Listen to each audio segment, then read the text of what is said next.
जोश खिताबत में लीगी रहनुमा अफजल खोखर ने गो नवाज गो का नारा लगा दिया। अपने ही कायद के खिलाफ ये नारा लगाया गया। जोश खिताबत में लीगी रहनुमा अफजल खोखर ने गो नवाज गो का नारा लगा दिया। लाहौर से आपको बता रहे हैं, नून लीग के सोशल मीडिया कन्वेंशन में ये वाकया पेश आया है। जोश खिताबत में लीगी रहनुमा ने गो नवाज गो का ही नारा लगा दिया है। अफजल खोखर ने गो नवाज गो का नारा लगाया।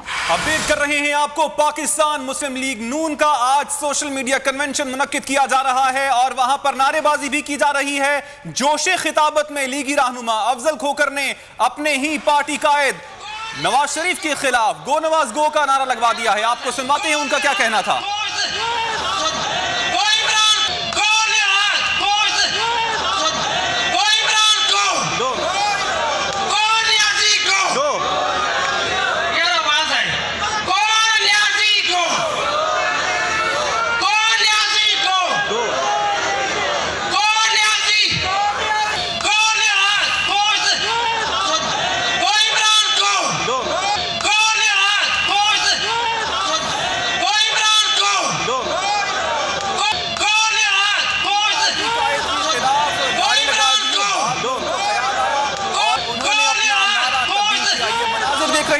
ये आपसे कुछ देर पहले के मनाज़िर हैं जब मुस्लिम लीग नून के रहनुमा ने अपने ही कायद के खिलाफ नारे लगा दिए। नून लीग की जानिब से आज लाहौर में सोशल मीडिया कन्वेंशन मुनक्किद किया जा रहा है। इससे पाकिस्तान मुस्लिम लीग नून की नायब सदर मरियम नवाज भी खिताब करेंगी और नारेबाजी का सिलसिला जारी था जब वहां पर पार्टी रहनुमा ने अपने ही कायद के खिलाफ नारे लगा दिए।